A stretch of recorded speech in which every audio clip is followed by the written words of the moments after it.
You are Locked On Rays, your daily Tampa Bay Rays podcast, part of the Locked On Podcast Network, your team every day.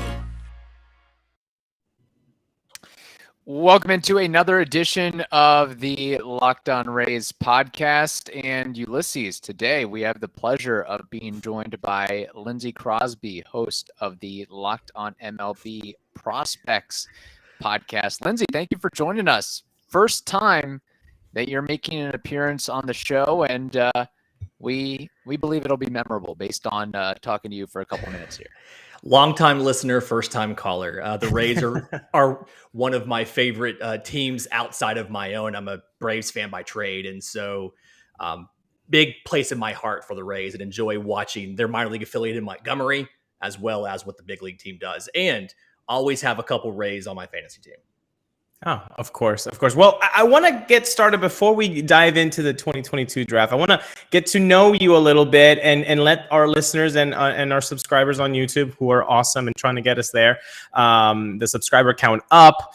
I want them to get to know how somebody loves baseball so much that they get into prospects this deep and heavy, knowing that the vast majority of these guys, nobody will know whatever happened to their career. So what drives you to really go deep into prospects, knowing full well that it's just a handful that are going to have really long, stable major league careers?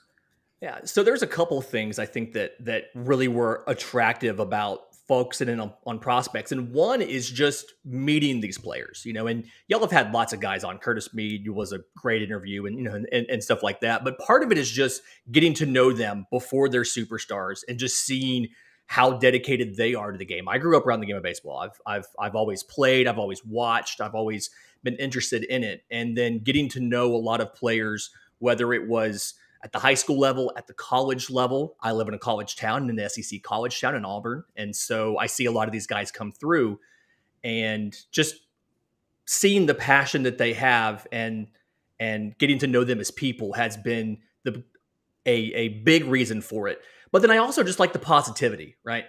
The most likely outcome for any prospect that we talk about is that they're not going to work out. Like that is more likely than not. Any specific prospect you look at is not going to take a single at-bat in the big leagues. But I can put that aside and say, like, we know that. We're aware that these guys might not work out. But if they do, here are the most likely scenarios. And so it lets me kind of keep some positivity. It's I can say, yeah, they're probably likely to bust, but we're going to ignore that. And we're going to say, if they work out, here's the low end, here's the high end, here's what's most likely. And so it's just a very positive way to look at baseball. These guys do it. They play minor league baseball not for the money. It's definitely not for the money. No. It's because they love the game. And so getting to know them, getting to talk to them has kind of fostered that same kind of love for me. And besides, if you can't do, talk about it. I never thought I would, have glimpses of Waiting for Godot or any other existentialist writing in talking about baseball than what you just said about prospects. But I completely see that side of it, and I subscribe to it. Yeah. Thank you. Yeah. Very good. All right, let's get into brass tacks here. Lindsay, how much sleep, if any, have you gotten over the past couple of days spanning this 3-day MLB draft? The draft is this is the week where I've barely slept. I finally just took the smartwatch off. I'm like, don't even tell me how little sleep I got. I'm averaging right now somewhere between 4.5 and 5 hours a night. I'm doing about 2 or 3 podcasts every night. I wake up about 5:30 in the morning to get the kids ready for school and all of that. So I will sleep on the weekend, and I'll sleep when the season's over. But from 2 weeks before the draft to the trade deadline, this is my Super Bowl. This is my stretch run. This is where everybody wants to talk about the thing that I do every single day. And so anytime I can give the people what they want, and I can educate some folks about, hey, this guy you just got, he's really good. I know you're sad about losing this player, but let me tell you how cool this guy is. Anytime I can do that, it's always a great day just to educate folks and tell some of these stories behind some of these players who haven't quite made it yet and are doing this because they love the game, not for the money. Very good. And Have you, again, just kind of forward looking a little bit, are you already prospecting the 2023 draft prospects? I did watch a little bit of film at lunch today of a tournament that started. It started on Tuesday.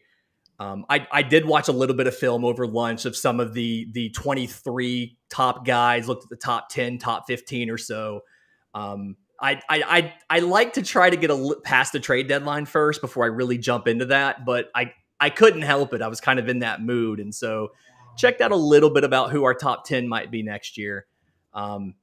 It's the good thing about prospects is there's always another prospect. There's always more guys to talk about, more guys to learn about. I actually watched another Dominican League game today as well. Just something where I was like, all right, well, these are the guys that'll be coming up for spring training and for rookie ball next year. So let's just kind of get some info about some of these lower level guys who are playing really well. That's the thing about prospects. There's always more to watch, always more to learn. For someone who's not as deep into prospects as you are, I when I look at this 2022 draft done by the Rays, I am surprised but not let down. And by that I mean the Rays have always missed a power hitter in the lineup. The Rays have been since 2008 pitching and defense. There have been, the Longorias, the Peñas, the Francos, the Laos, but that truly power threat of like, my goodness, we have to go around this guy has never really been a reality for the Rays. And so I am happy that they swung for the fences here, literally with Xavier Isaac as their first pick in this year's draft. But it seems like he wasn't on anybody's radar whatsoever, and he wasn't in your radar either for this type of high pick. Is that correct?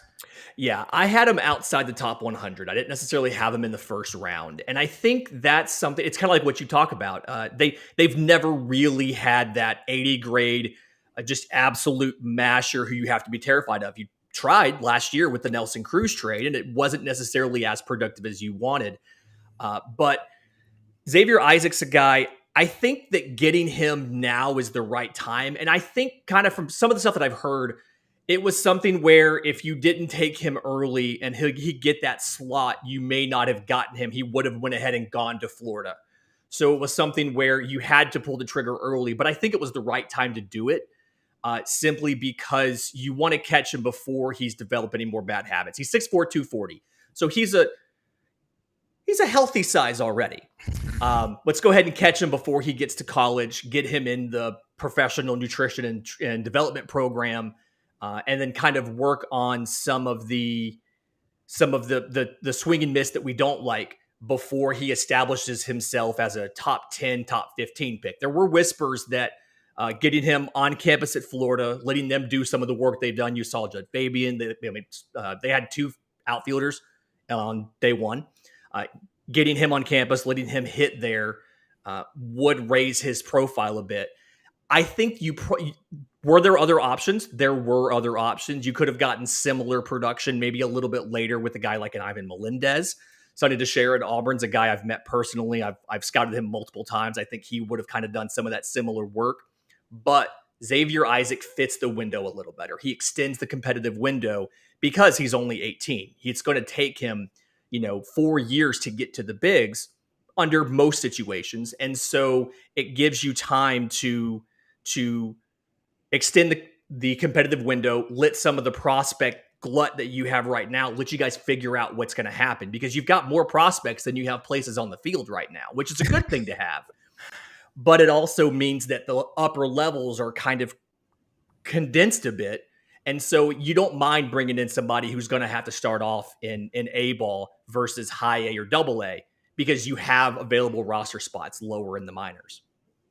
Do you have a particular comp for Xavier Isaac, whether it's a present player or retired player, a guy that he maybe somewhat reminds you of? So I try not to do too many comps. I don't want to give people the wrong idea. What I like to do is I like to compare tools. So rather than saying this player is that player, I'll say this player's raw power reminds me of this player's raw power.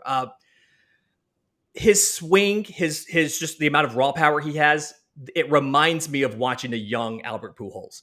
And that is very lofty praise. I saw your eyes go up. That's very lofty praise. And that's why I'm kind of hesitant sometimes to do that. But he can put a ball out from foul pole to foul pole. He can hit humongous humongous home runs. And I think maybe a more realistic comp than Albert Pujols type of raw power, and it kind of would work with that going to Florida and being first base, would be Pete Alonso. Kind of a similar profile as a little bit oversized guy coming out of high school. He went to Florida and refined it in the SEC and came out and has been crushing it for the Mets. Xavier Isaac has a chance to do that maybe a little bit earlier because you're getting him at the age of 18. I was going to think you were going to raw power. I thought you were going to say Prince Fielder, and it was already going to be a really cool, comp, and then you throw the Pujols in there. I thought about Prince Fielder, and I wasn't sure how far to go. I thought it was a little better than a young Prince Fielder, but maybe a little bit under Pujols. I decided to overshoot rather than undershoot. But Prince Fielder is another really good comp as well. Yeah. But you did say pull to pull. So does this mean this guy's not only a pull hitter, raw power, I'm going to just launch home runs? He's actually a hitter that's just hitting the ball so hard that most of the time it's just going to go out of the ballpark. Yeah, he has some swing and miss in his game. And that's kind of the reason we expected him to make it on campus at Florida. Whenever you see a prep and they have a very, very loud carrying tool, which in this case, obviously the power is the carrying tool, but there's some questions about the related tool, in his case, the hit tool. We expected him to make it to campus, but he hits it all over the park. When he gets a hold of it, it very much is gone. He's not necessarily a 3 true outcomes kind of guy. It's not strikeout, home run, or walk, but he does put the ball in play quite a bit. It's just something where he hasn't necessarily done it against the competition you need to see him do it against to know for a fact he was going to be a first-round pick. He had a foot injury in 2021, so he missed the whole showcase circuit last year. He missed the summer showcases where you get to see him against other top, draft-eligible preps to know that he could do it against quality competition. You saw him do it against lesser, but you saw enough struggle against the lesser where we didn't necessarily know. That's why we thought he'd make it on campus. It probably worked out well. For all we know, he would have been fine against the quality competition. We just didn't see a lot of it. So it's kind of like the Brandon Lau situation, Kevin. Remember? Before the draft, Brandon Lau, I think he fractured his tibia, wasn't it? Right. And then he still ends up being drafted by the Rays. The Rays don't care of that. Xavier missed a whole year. They still drafted him. They still like the raw power. Yeah, and something that the Rays have been really good about, and I've always admired what they do in the draft, is the Rays know the physical traits they're looking for. They know the performance metrics they're looking for as far as exit velocity, as far as, how much they expand the zone. They collect a lot of data, and they're able to use that, put it into their models, and project out what players are going to be. And the model obviously told them Xavier Isaac is somebody you need to go ahead and get now versus targeting him in 3 years as he's a draft eligible junior at Florida. So I can say if they were willing to go out in the first round and get him when we had him around 100, 110 or so on the board, I'm probably going to defer to them, and they were probably correct and we were probably wrong, just simply because the Rays have done this now so many times. They've shown they can build a quality farm system. I think last year, the Rays farm system was, I want to say, had the best winning percentage in all of baseball. Was like 697. I think everybody but the Biscuits won their championships, and the Biscuits played for it. So Tampa Bay has shown they can go out, identify quality pitchers, they can identify good defenders, and they can identify the traits you need to be successful offensively. Yeah, with Xavier Isaac, continuing on him for a second, you mentioned some swing and miss to his game. Is there anything else about him or his profile that you think could hold him back as he tries to venture into a long tenured pro career? Yeah. So, the physical build's a little concerning. 6'4", 240. It's a little bit bigger than we typically see from a first baseman. And when you watch him on defense, you can see that he's a decent defender for a prep, but he's not an outstanding defender at first. And so that makes you wonder, as he moves up in the system, is he going to be kind of relegated to a DH only role?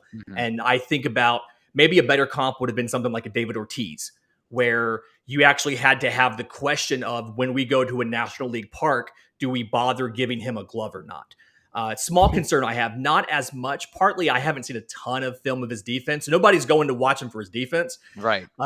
But then also just the way that the Rays construct the roster, there's always so many fantastic defenders where, all things being equal, I feel like you're going to find somebody else to play first, and he may be at DH. So that's a little concerning. And it is a little bit out of the historic profile for the Rays to take a guy that has defensive questions, because so many of these players have fantastic defense, because that's been the North Star for this organization has been defense and pitching and defense and pitching.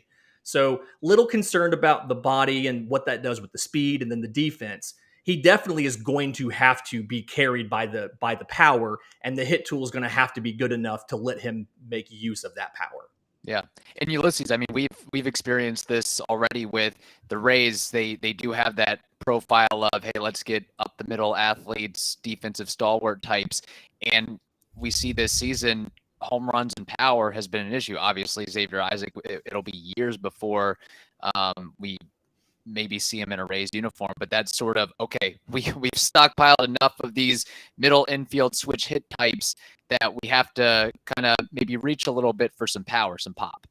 Yeah, and it's going to take a while. And from what Lindsay's telling us and from what we've seen from high school picks, that math adds up to him maybe playing at the Trop if he doesn't get traded, if he's not injured, in the last year of the lease in 2027. So, or 2026, like it's going to take a while. So Rays fans need to, be a little bit more, patient, like we always have to be with prospects, especially those coming out of high school. But I look at this, holistically with this draft with the Rays, and they did go a little bit in the surprising way by getting Xavier Isaac. But you also look at the rest of the draft, and out of the first 7 picks, 6 were not pitchers. Which again, if we, like you just pointedly said, the North Star has been pitching and defense. Where's the pitching? It was only 1 pick out of the first 7. Can you tell us if they went with the best available, and that's why the players that were picked were not pitchers? Or is it because, like Kevin said, maybe we've stockpiled enough middle infield athletic types that, look, all of these guys, Brock Jones, Chandler Simpson, Ryan Cermak, Dominic Keegan, they just have things like hitting tools that you cannot pass up if you're the Rays. So talking to some of the player development folks, I've noticed that the organization tends to lean towards this philosophy, and this has been kind of a newer thing, but lean to the philosophy of pitchers can be made, but hitters are born. And so they're going out and they're identifying the guys in the draft that have the defensive traits that they want, for the most part, Xavier Isaac excluded, but a Dominic Keegan, a Jalen Battles, a Chandler Simpson, have some of the defensive traits they want and feel confident about their game. Chandler Simpson has no power to speak of. But a lot of these guys, Dominic Keegan played fantastic in the SEC, team captain. Jalen Battles, fantastic shortstop for Arkansas, team captain, another thing that they kind of prioritize. So what the Rays are doing is kind of leaning into the strength, which is we can take a pitcher who has some tools but is raw and has flaws, and we can make him better. But we need to identify the catchers that have the traits that we need to be successful, because it's harder to make a hitter than it is to make a pitcher. And so I feel like that's kind of what this draft reflected is early. Here are the position players we identified. We need to make sure that we go out and get, because we know the profiles that we're looking for. We can find toolsy pitchers later. We can have a bigger bucket of pitchers and pull guys out of that. We can pull, prep like Levi Husband out of Hanover High School in Virginia and take his tools and develop him. We can even take Sean Harney from Kentucky, and we can, develop him out of the 8th round. But some of these hitters, we need to jump on these guys early, make sure that we get them, because it's harder to build a hitter out of tools than it is to build a pitcher out of tools. Kevin, do you think that this is a little bit also cockiness by the Rays? Like, we know how to build pitchers. We got this. We don't care if all of our pitchers are after the third round, fourth round, fifth round, whatever. We know how to do that. Yeah. We just need bats. We can turn Jason Adam into a borderline all-star, basically. Exactly. We took a player to be named later, and it's Shane Baz. Like, we can do this.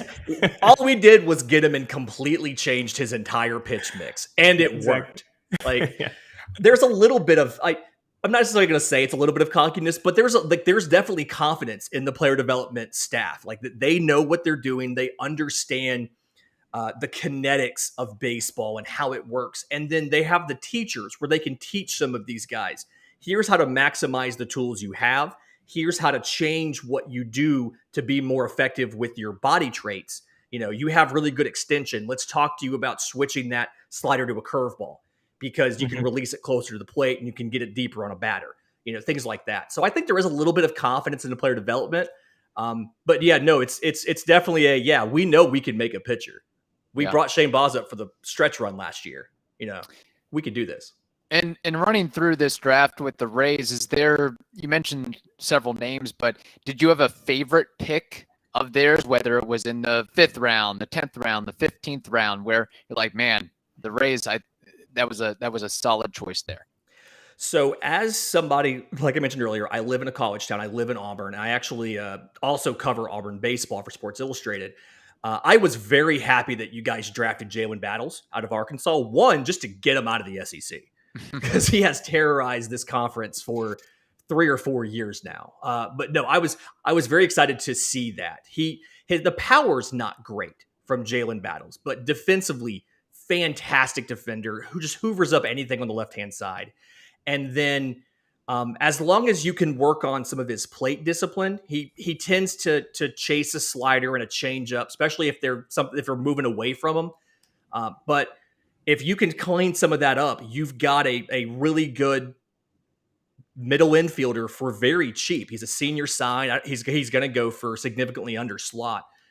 Very good pick there. I like the Dominic Keegan pick, even though he's not a great defender behind the plate, because of how much his team respects him, how much of a team leader he is, and how versatile he is. You can play him at first base. There's a little bit of you can play him maybe at third base or a corner outfield. But just being a reliable veteran presence on that Vanderbilt team. I mean, Vanderbilt's a hard team to come in and be the leader of, and Dominic Keegan did that. So 2 picks I really liked, 4th and 5th. And then Cameron James, the third baseman out of Mississippi State, 16th rounder. Really, really kind of liked that. 12 home runs, 20 stolen bases in 2021. Kind of repeated that again in 2022.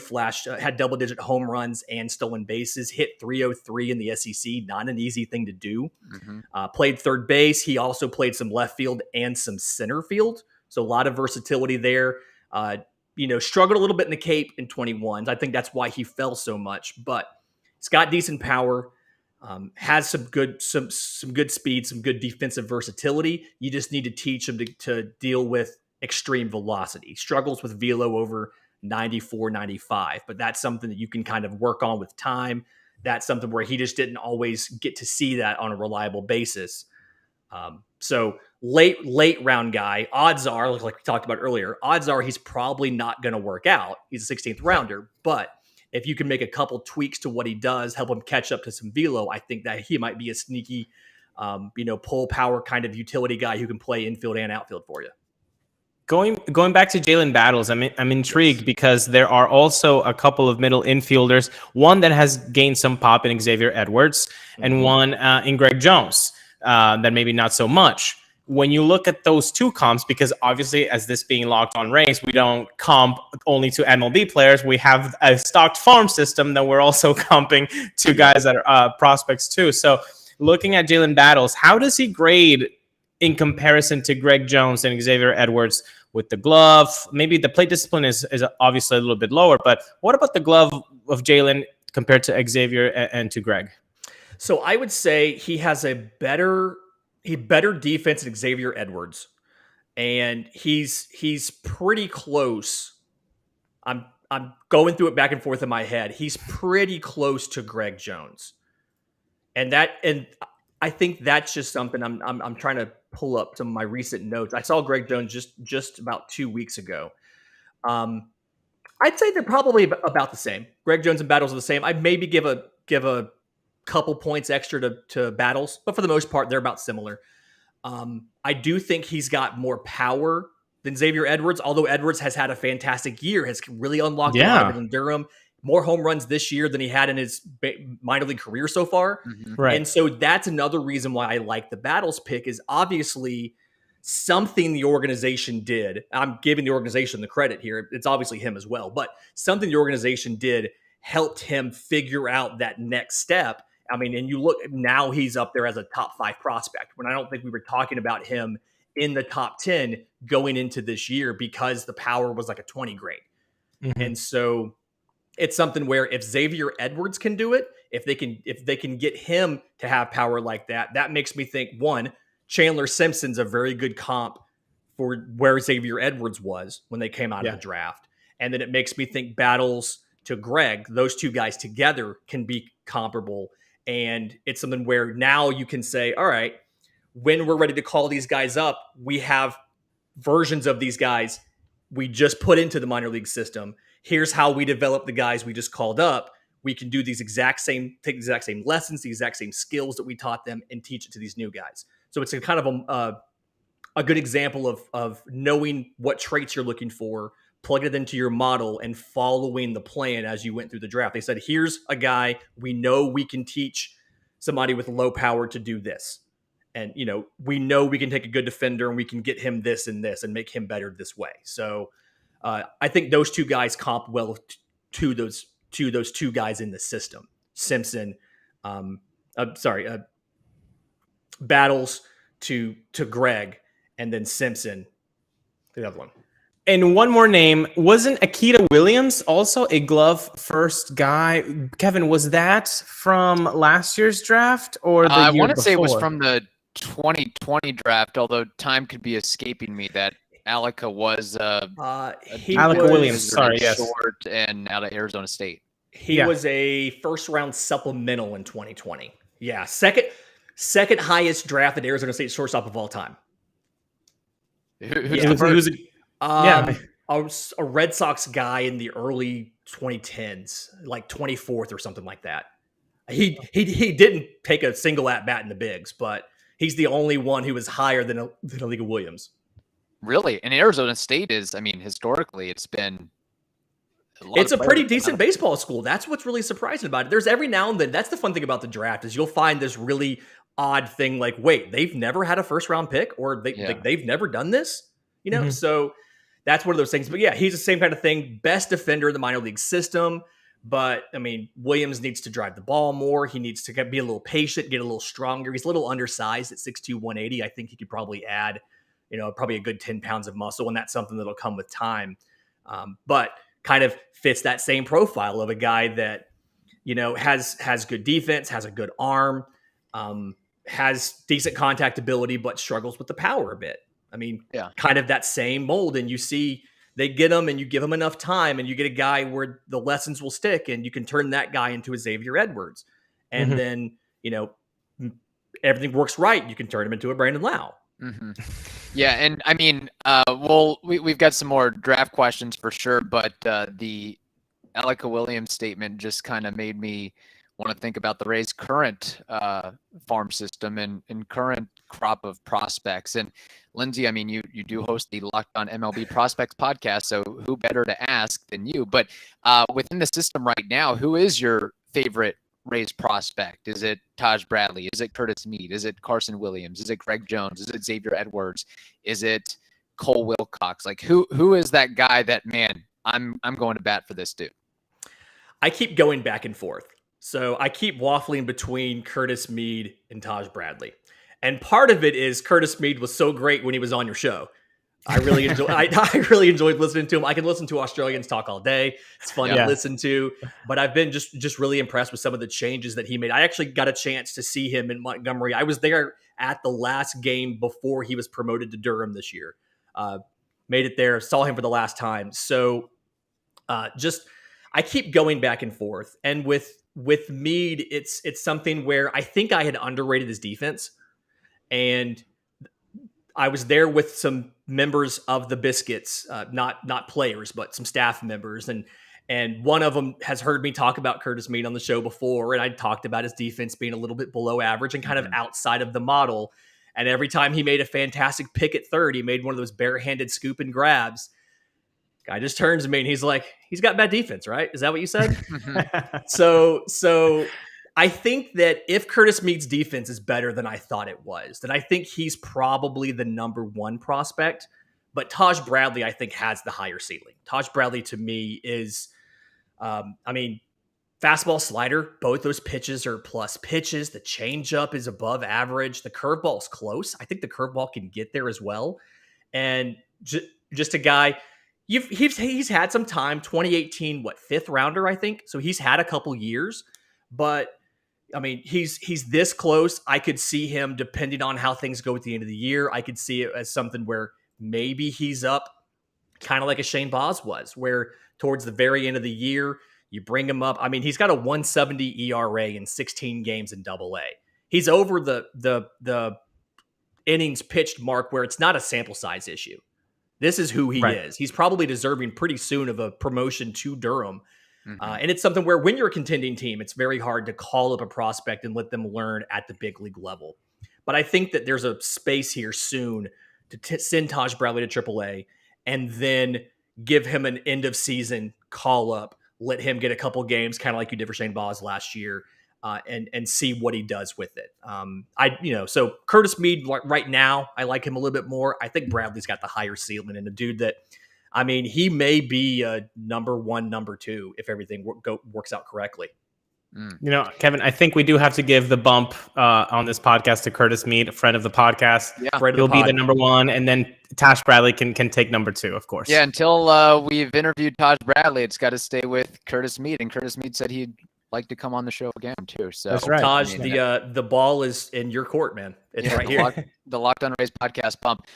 So it's nice to talk about guys who, so much potential and what could be, and maybe this is a guy that eventually figures it out at the big league level. Ulises, I think you probably know where I'm going here, but Vidal Brujan, he struggled in his time with the Rays this season and last season. I mean, I don't have to go through all the numbers, but in 45 games or so this season before he was sent down, 167 batting average, 230 on base, 246 slug, 477 OPS, caught stealing more caught stealings than stolen bases. Like, it just was not a good showing for him. Where do you stand on Vidal Brujan? Do you think it just wasn't enough of a sample size, or that the hype was maybe too much over the last couple of years regarding this guy?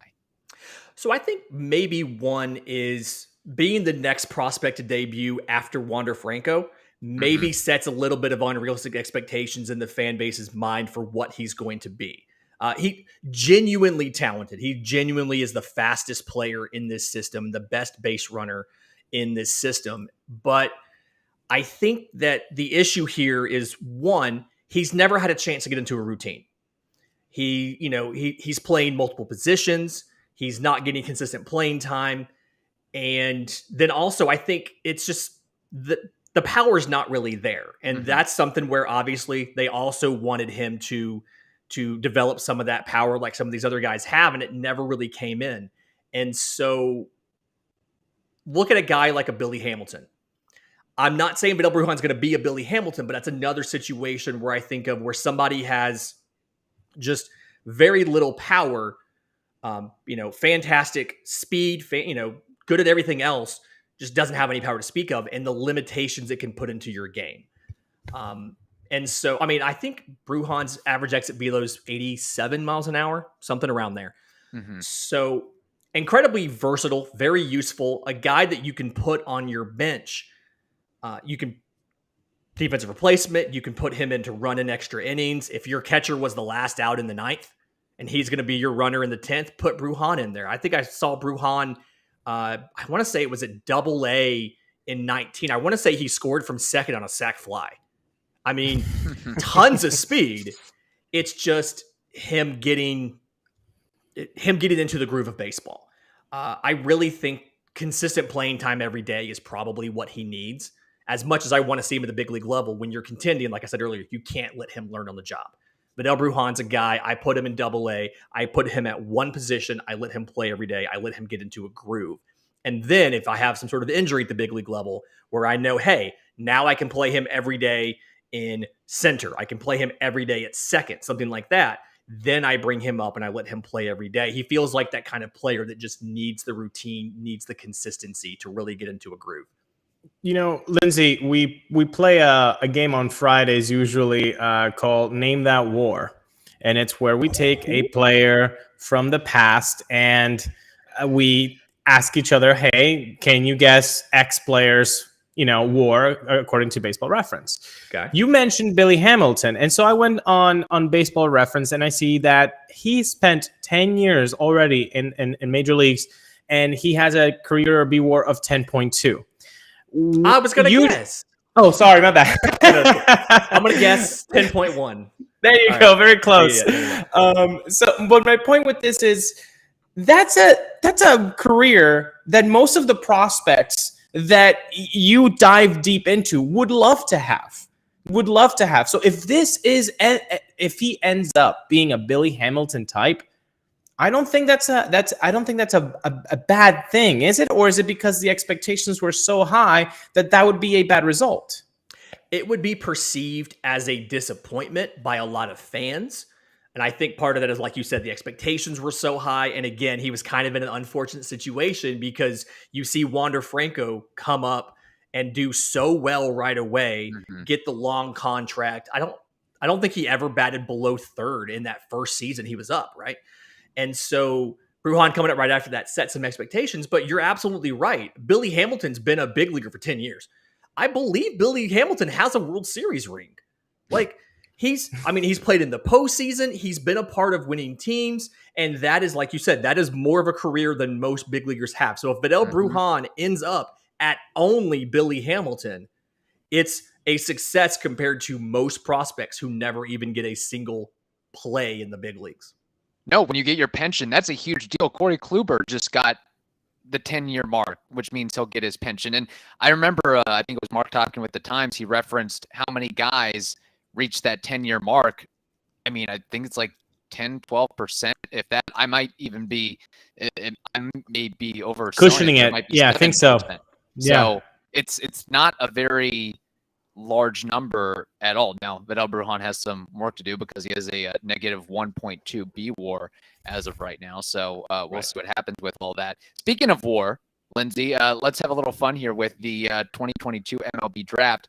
Which player from this draft do you think will wind up having the highest career WAR when we look back 15, 20, 25 years from now? Ooh.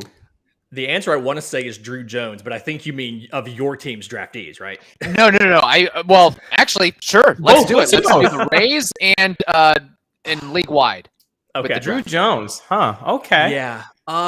Okay. So of your draftees, who's going to have the highest WAR? So this is going to be an all or nothing answer, but I think it's got to be Xavier Isaac. Okay. If he makes it, he's going to be you have 80 grade raw power. That is something where we're talking about you contending for home run titles. We're comping you to Pete Alonso, and I gave a comp of Albert Pujols' power. If Xavier Isaac works out, which again, the odds on any prospect working out are against Xavier Isaac, but I think in his case, defensively limited prep first baseman with bad bodies is one of the riskiest profiles in the draft from a purely statistical analytical standpoint. But if he works out, he's going to have a massive impact on this franchise. So it's going to be him. If not him, I know it's the second round pick, but Brock Jones of Stanford. And that would be something where he profiles to be probably your third of three outfielders, but he feels like a pretty safe bet that he's going to make it to the big league level just based on what he's done in his college career. And he's going to be a guy that can contribute for you for long enough to get a pension, if nothing else. So if Xavier Isaac works out, Xavier Isaac, I think. If not him, a guy like a Brock Jones, which I know that's the first and second pick, but at the same time, that's why they were the first and second pick.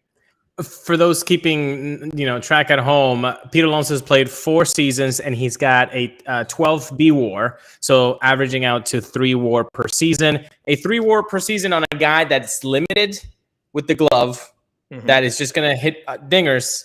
That should be a lot of dingers for 3 WAR per season. So that should make Rays fans listening to this pretty happy. I think he's actually only earned 10 in game competition, and then he gets 1 B WAR for each home run derby he won. So he's got 12. There you go. That's right. I forgot about that. I forgot about that math. Yeah, very good. He gets an extra $1 million too, I guess, for winning. Yeah, he got more for winning the home run derby than he did in salary. So isn't that crazy? There we go. Couple more questions here regarding the draft, Lindsay. What do you see as if there even is that next frontier of the next market inefficiency in drafting and player development? Is there something that teams like the Rays and those teams that get that label of smart, analytical, thinking outside the box that they're focusing on or turning to or tuning into when it comes to drafting in the 2020s and then developing those players over the next couple of years? It's a very good question. One of the better questions I've gotten this week. There we go. Yeah. So the 2 things that I'm noticing is, one, and Colorado is a great example of this, is teams are figuring out, based on our ballpark, where we play and the characteristics of that, and then as well as what we do well as an organization, what traits do we need to prioritize? Just about every pitcher that the Rockies took in this draft either throws a power slider already or has a pitch that can easily be turned into a power slider because of the effects of playing at altitude, as well as the ability, like how good the Rockies have been at pitching development with hard breaking balls, just a little more firm breaking balls. So one is encompassing the whole picture. You look at a team like the Orioles. The Orioles, the dimensions of Camden Yards, they moved the fences back. The Orioles prioritized hitters that could hit home runs in that ballpark as it's currently constructed. So I think one is just understanding a better idea of where you play and what your organization's good at and drafting for that. I'll say that's one thing. The other thing is teams who have been more willing to ignore prototypical sizes. The Red Sox drafted a right-handed pitcher who's 5'10". The Angels drafted a first baseman who's 263 pounds, but he also led the country in on-base percentage and in walks and led the SEC in batting average. So he can hit, but he's 263 pounds. There's a lot of teams that would not have even had a 263-pound first baseman on their board. The Angels took him because they weren't worried about, statistically, he's heavy. Well, yeah, that's fine, but he can hit. Let's not be afraid of the fact that, this Jonathan Brand of Miami of Ohio is a 5'10" righty. Let's not worry about that. He can get strikeouts. He can get swing and miss. So those are kind of the 2 big frontiers that I see, are teams tailoring their models for the park that they play in and the parks that they go to visit a lot. And then teams being willing to look at a trait or a tool and override something like a not prototypical height, size, arm action, things like that. Cooper Yerpe is a first-round pitcher. No starting pitcher in Major League Baseball has a release point as low as Cooper Yerpe's. Not a single one. But they looked at the analytics on the pitch. They looked at the arm action and the production, and they said, we're going to take somebody who's outside of the prototypical arm slot of a starter because of what he can do in the tools. So I think those are really the 2 places where teams are starting to go. Some teams don't do this. The Guardians are very much we stick with our models. We don't take a guy who's not prototypical size. We don't want a unicorn. But some organizations, the smart ones, are starting to go out and ignore some of those, I'm not going to call them red flags, but some of those things that would normally rule a prospect as not as valuable. They're ignoring that, and they're drafting based on tools and based on fit in the organization. That's a wonderful answer. A couple points on that. Alejandro Kirk, baby. There's an example. And wasn't it Billy Beane in Moneyball that said, hey, we're not drafting underwear models here. We're drafting ball players. Exactly. I don't care what he looks like in blue jeans. Can he get on base? Yeah.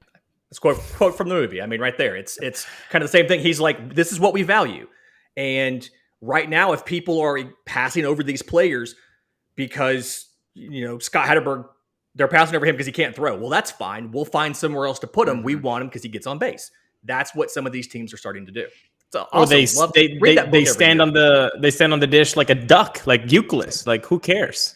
Who cares? Billy Beane called Kevin Ulises the Greek god of walks. That's right. It's the absolute ugliest batting stance you've ever seen, which Kevin Parada of Georgia Tech is pretty close. And he was a, number 11 pick because he can hit and he can get on base, even though his batting stance is ugly. Kevin Ulises, career WAR. Oh, probably not as high as I think it is. I'm going to say 23.2. Dude, you stole it. I was going to say 23 as well. I'm going to go, okay, fine. Higher or lower? I'm going to go over under lower just because it's the Red Sox. I'm just going to give them a negative there. So I'm going to go 20. It's probably like 15. His facial hair gives him like an extra 5 or 6 WAR. Nice. Is that right? 3-time All-Star, 2-time World Series champion. Not that necessarily counts for WAR. Gold Glove, 1-time Gold Glove winner. Really? You guys are underselling Kevin Ulises a little bit, at least according to BRAF. Are we? 32.4 career WAR. Wow. Yeah, Played he gets exactly the Red 10 Sox years. negative. Yeah. Very good 10 years. I mean, got his pension. Got his pension with the Red Sox. Mm-hmm. So, Wow. one more question I have, Ulises. Okay. I don't know if you have any more before we wrap up, but little bit off the wall here. But this guy did make headlines nationally in the baseball sphere regarding the draft. And a local kid out of St. Leo University in Pasco County, Jared Beck, drafted by the Baltimore Orioles, I believe, in the middle rounds. Normally nobody would care about that except for the fact that he's 7 feet tall. He's a 7-foot tall pitcher. What do you make of this guy and what he brings to the table, if anything, besides being a tall dude that, maybe can dunk on some guys, outside of the baseball stadium? Yeah, that was I was curious what was going to happen. There was a couple guys that I was watching, and he was one of them, simply because there's so few massive human beings like that. I think so. The issue you have when you're incredibly tall is the levers. So when you're trying to pitch as a 7-footer, it's very hard to keep everything synchronized. Typically, you don't see lefties, and this is why Randy Johnson was so effective. You don't see guys that tall have incredibly high velocity, but their stuff plays up because your release point's so close to the plate. And when you watch Beck, it's something where he's having that issue that a lot of those incredibly tall people have. And I think about it a lot in basketball, obviously, but the proprioception of understanding where, like, just kind of subconsciously understanding where different parts of his body are at any given moment, and the work to sync up his kinetic chain. So his lower half to his upper half, sync up his arm action to his stride. That's all work that you're going to have to do in your player development program. But I think that the Orioles are one of the teams that could do that. I actually would have loved to see him be a Ray. I think the Guardians are a team that could have done work with that if they would have been willing to take a 7-footer. I don't think they would have. But I think that he has the stuff to be a big leaguer, but understand that he's probably going to have below average command and control because of those long levers. And the odds are against him simply because he is a 7-footer. But if anyone can do it, I think he could do it. And it'd be great to see. I think that'd be just the best thing. I somehow want to see him play and pitch to Jose Altuve, just because that's a really funny image in my head. Yeah, he would be if he makes it to the majors, he would be the tallest MLB player ever, not surprisingly, at 7 feet. It's funny. I remember reading a quote from Rick Odette, head coach at St. Leo, who I've talked to a couple times. He's like, you'd be surprised that a guy built and that looks like this, that he can walk and chew gum at the same time. But he's actually, a pretty decent athlete for his size. But I just wanted to get your perspective on that. So yeah. It's really interesting. It's going to be tough, but if he can do it, I'm going to be very excited. Like you said, we've never had a 7-foot tall baseball player before at all. Heck, so maybe that's maybe he gets traded to the Rays at some point. We know they love their arm angles and their release points, and they like throwing different looks at guys. I mean, wouldn't that be like a very Raysian thing to, yeah, we're going to roll out hey, we have, 15 different guys that garner saves in a single season. Let's add a 7-footer to the mix. The two guys that would be very much on brand for the Rays to go out and trade for out of this draft class, he's one of them. And what the other one is Gerangelo Sintaihe, the ambidextrous pitcher. Ooh. I think he went in the 18th round. He's a Mississippi State commit. I think he's going to make it to campus. But the ambidextrous pitcher and the 7-foot pitcher, those are the two like most Rays guys ever to appear in the same game. That would be fantastic. That would be great. The next thing will be like, hey, let's draft a guy with no arms, but he's incredibly fast, so we can use him as a pinch runner or something like that. That could be the next. I think he'd probably actually have a deficiency when he tried to slide into a base. You're probably going to be stuck there. We have had way back in yonder days when everything was in black and white. They did have a one-armed catcher before.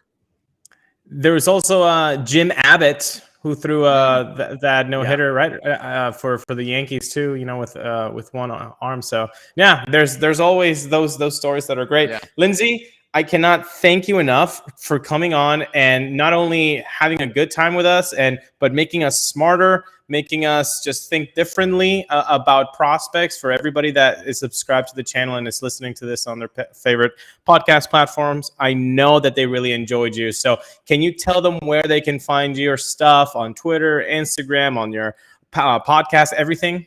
Absolutely. I'm on Twitter at Crosby Baseball. My show, Locked On MLB Prospects, is available wherever you get your podcasts and on YouTube. You can find the show on Twitter at Locked On Farm. And something I want to plug real quick is every single Monday, we do mailbags. I take nothing but listener questions about players, the lawsuit that they just recently had and settled about minor league compensation, all that kind of stuff. So if you have questions for the show, again, I'm on Twitter at Crosby Baseball. The show is on Twitter at Locked On Farm, or you can email us, lockedonmlbprospects@gmail.com. One final question, Lindsay. Locked On Farm. Do you ever get random questions from people asking you about farming? Like, hey, what kind of fertilizer do I use when I'm trying to grow some corn? Like, do those confusions ever come in on social media? I've never gotten that, but I did have a radio host out of Louisiana. I was on about a week or two before the draft, and I don't think he understood that my show was actually called Locked On MLB Prospects. And so every time he plugged, which he plugged about every other question, he'd say, Lindsay Crosby, the host of Locked On Farm. And I'm like, I'm just going to go with it. I'm not going to correct him. We're on air. Let's just go with this. So never gotten a farming question, though. If somebody did say, hey, how do you fertilize your corn? I'd say, well, let's wait for the Field of Dreams game, and they'll probably have a little package where they'll tell us. Hey, there it is. What a great way to tie it up. Thank you again, Lindsay. We really appreciate it. Thanks for having me, guys. It's a blast.